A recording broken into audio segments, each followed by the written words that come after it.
Have you ever noticed that the people who speak most about strength are often the ones trembling behind their masks? They flex their achievements, broadcast their victories, and paint themselves as unbreakable warriors.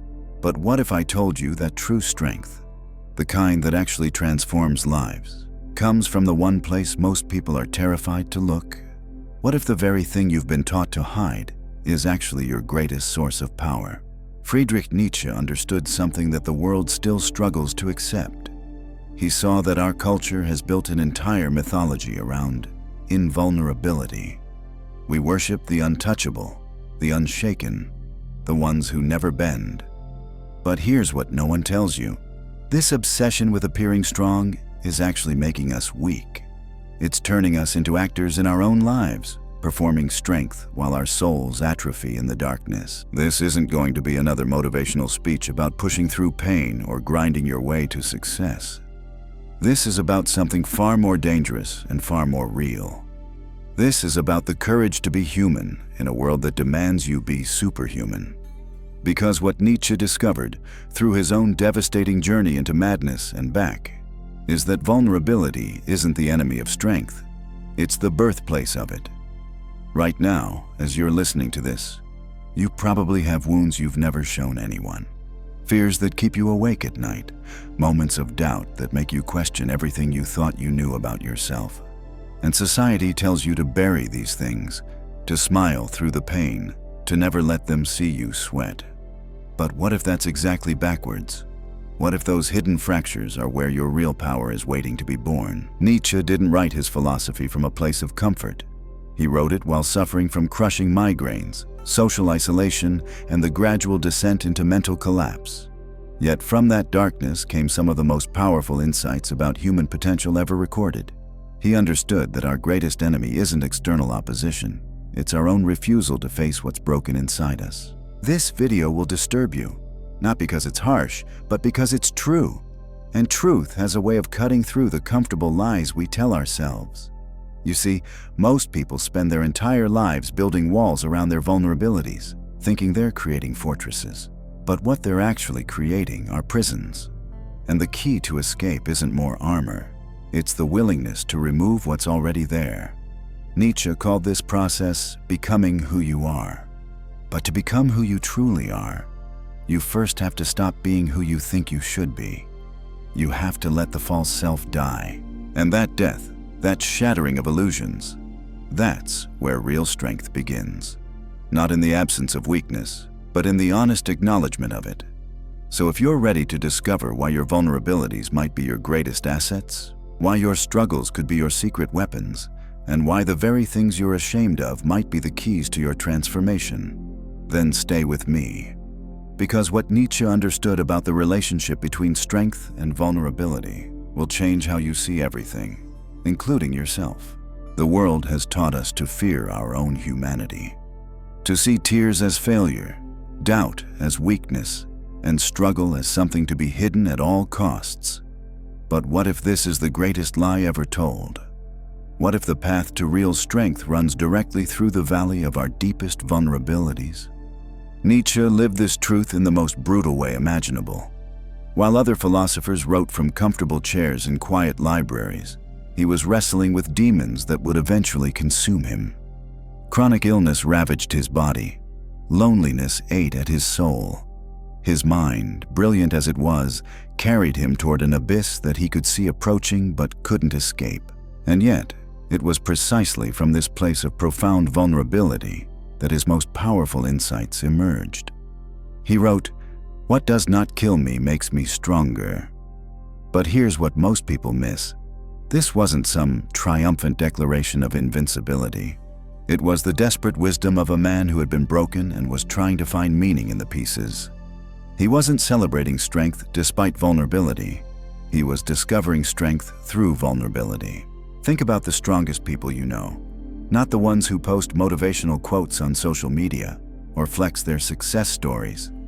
I'm talking about the ones who have a presence that changes the room when they walk in. The ones whose words carry weight not because they're loud, but because they're true. The ones you instinctively trust with your own struggles because you can sense they've been through their own. These people aren't strong because they've never been broken.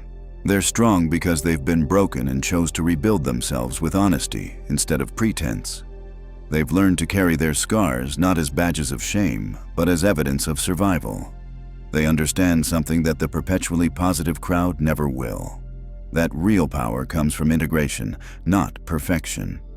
But our culture has trained us to run from this truth.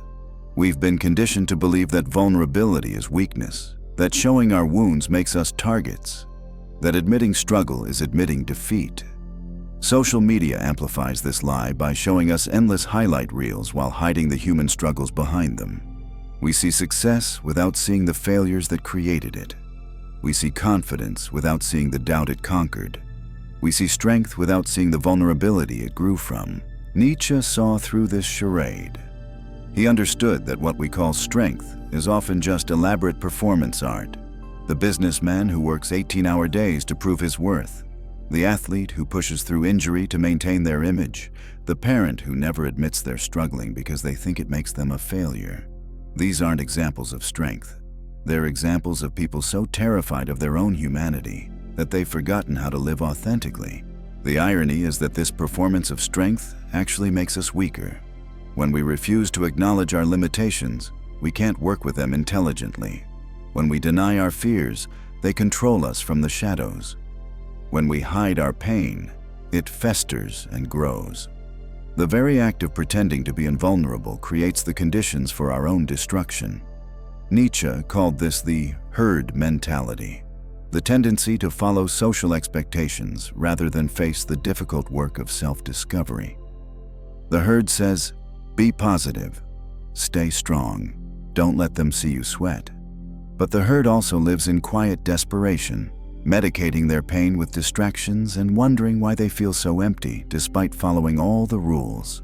The path Nietzsche proposed is more dangerous, but infinitely more rewarding. It requires you to turn toward your darkness instead of away from it, to examine your wounds instead of covering them, to understand your limitations instead of denying them. This isn't masochism. It's the beginning of genuine self-knowledge. And self-knowledge, as uncomfortable as it might be, is the foundation of all real transformation.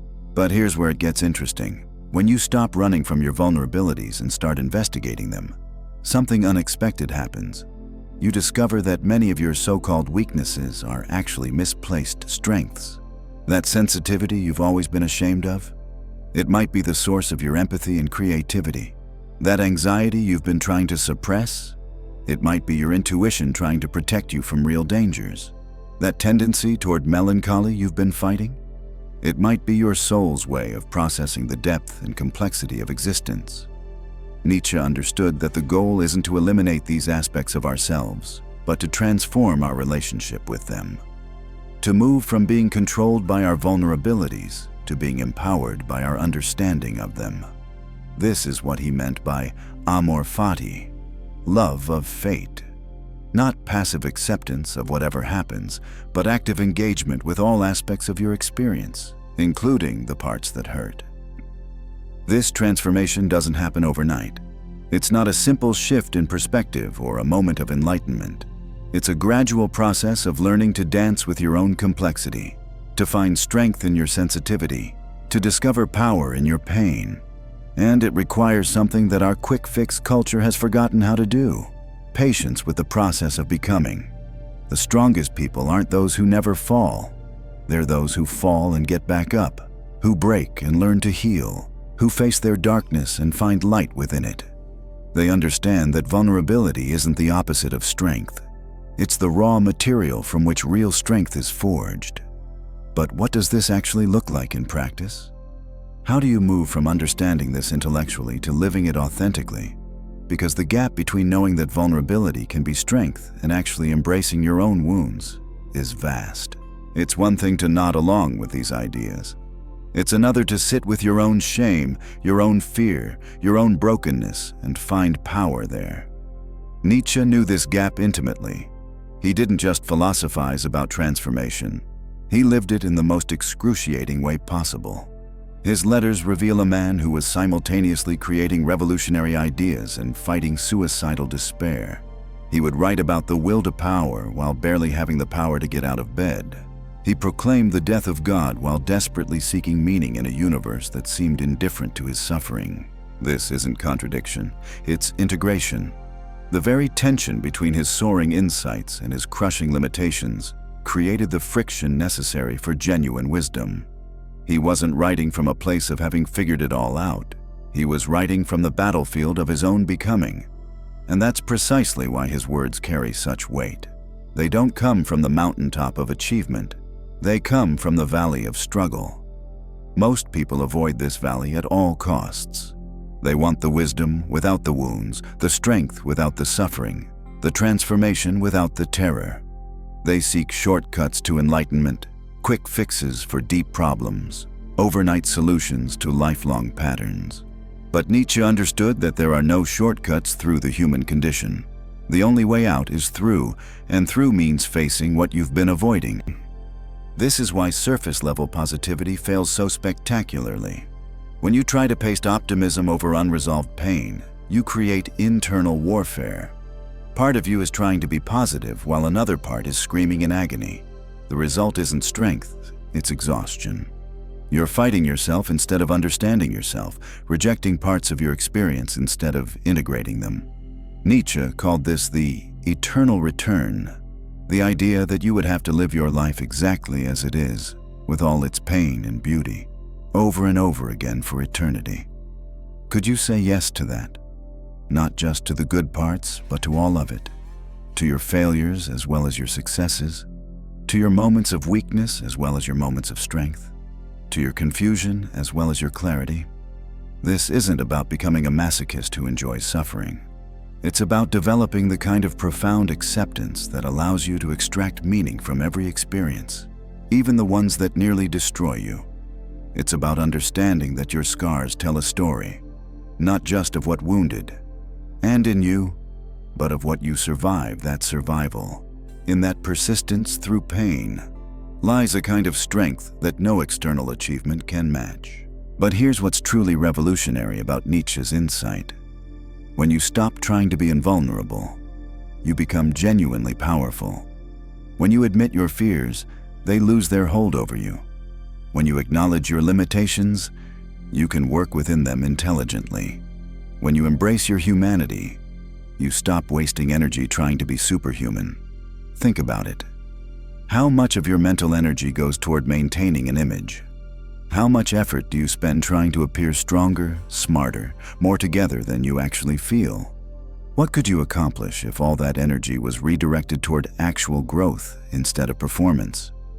What could you create if you stopped editing yourself for others' comfort and started expressing your authentic truth?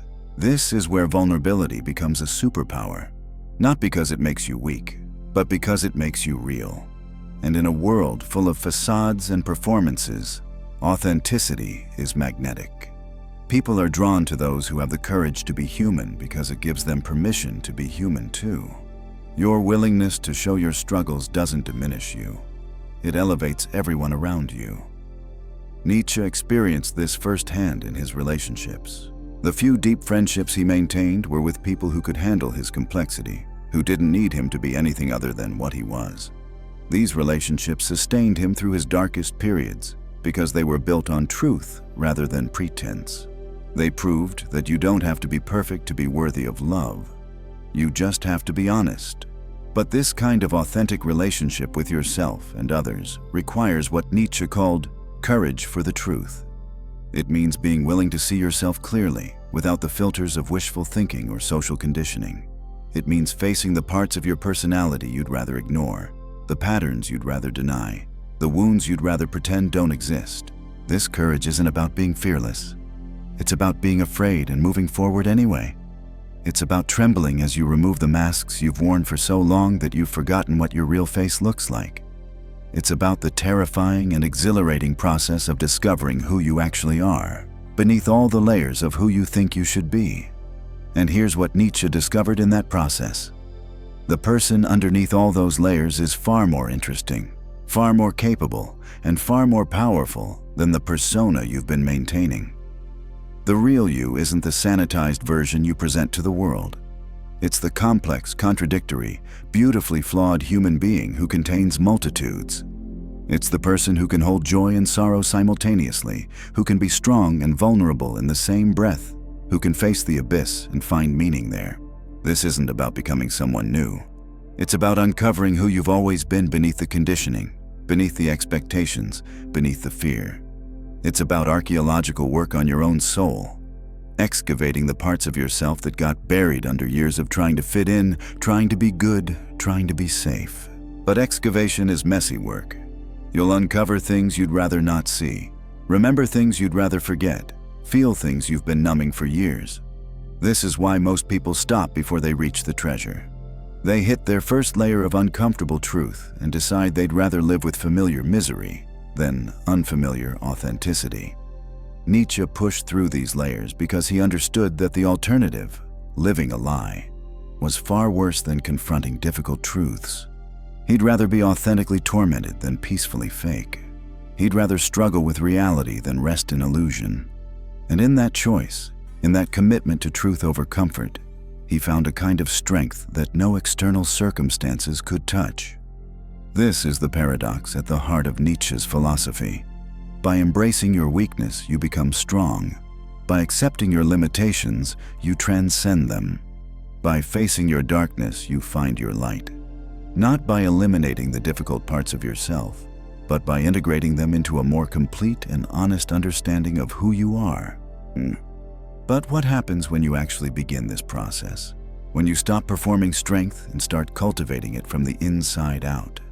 The world doesn't always celebrate this choice. In fact, it often punishes it. People who are used to your mask become uncomfortable when you remove it. They preferred the version of you that made them feel safe, predictable, manageable. Your authenticity threatens their own carefully constructed facades. Nietzsche felt this isolation acutely. As he grew more honest about his own struggles and insights, he found himself increasingly alone. Friends drifted away. Society rejected his ideas. Publishers refused his work. The very vulnerability that was making him stronger was making him more isolated. But here's what he understood that most people miss. This isolation isn't punishment for growth. It's a natural consequence of it. When you stop playing the games everyone else is playing, you're no longer part of the crowd. When you refuse to pretend everything is fine, you make others uncomfortable with their own pretending. When you embrace your complexity, you highlight the simplistic masks others are wearing. This isn't your fault, and it's not theirs either. It's just the natural friction that occurs when authentic meets artificial. Most people encounter this resistance and retreat back to their old patterns. They decide that honesty is too costly, that vulnerability is too dangerous, that it's easier to just go along with a charade. They trade their potential for acceptance, their growth for comfort, their truth for belonging. And in that trade, they lose something precious, the possibility of becoming who they really are. Nietzsche made a different choice. He chose the difficult path of continued growth away from everything, even when it lay familiar. He understood that some journeys can only be taken alone, that some discoveries can only be made in solitude, that some transformations require you to walk away from the crowd that's trying to keep you small. This doesn't mean becoming antisocial or misanthropic. It means becoming selective about who gets access to your energy, your time, your authentic self. It means understanding that not everyone is ready for the real you, and that's okay. Your job isn't to make everyone comfortable with your growth. Your job is to keep growing. The people who matter, the ones who are doing their own work of becoming, will recognize something familiar in your journey. They'll see the courage it takes to face yourself honestly, and they'll respect it even if they can't fully understand it. These are the relationships worth cultivating, the ones built on mutual respect for each other's humanity, rather than mutual participation in each other's illusions. But even these relationships will test you, because when you're committed to truth, you can't hide behind comfortable lies anymore. You can't blame others for problems you helped create. You can't play victim when you have the power to change your circumstances. You can't pretend you don't know what you know or feel what you feel. This level of honesty is exhausting at first because you're used to the familiar rhythms of self-deception.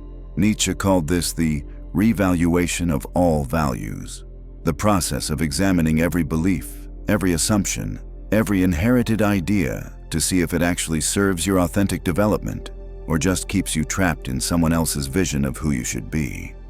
This isn't about becoming rebellious for its own sake.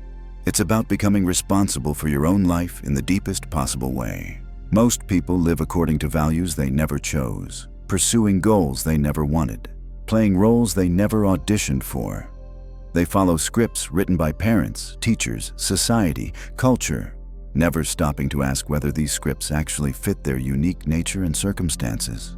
They wonder why they feel empty despite following all the rules, why they feel lost despite staying on the approved path.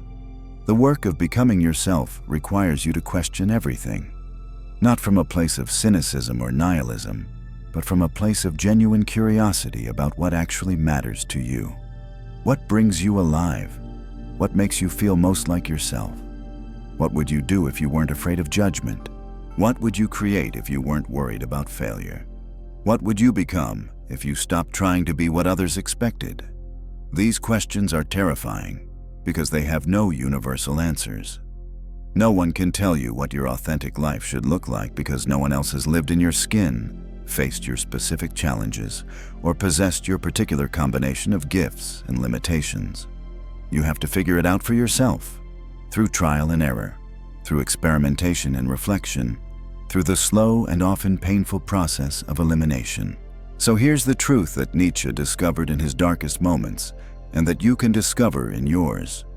The very things you've been running from are the raw materials of your transformation. Your wounds aren't flaws to be hidden. They're the cracks where your light gets in. Your struggles aren't evidence of weakness. They're proof that you're alive, that you're growing, that you're becoming. The choice is yours. You can keep performing strength while feeling empty inside, or you can begin the dangerous, difficult, absolutely necessary work of becoming real. You can keep building walls around your heart, or you can learn to find power in your openness. You can keep running from your humanity, or you can embrace it as the source of your greatest strength. If this resonates with you, if something inside you recognizes the truth of what we've explored, then you're already further along this path than you realize. The fact that you can feel the gap between who you are and who you're pretending to be means you're ready to close it. The discomfort you feel with your own masks means you're ready to remove them. Tell me in the comments, what mask are you finally ready to put down? What part of yourself have you been hiding that's actually your greatest strength? Because the moment you name it, you begin to reclaim it. And that reclaiming is where your real power lives.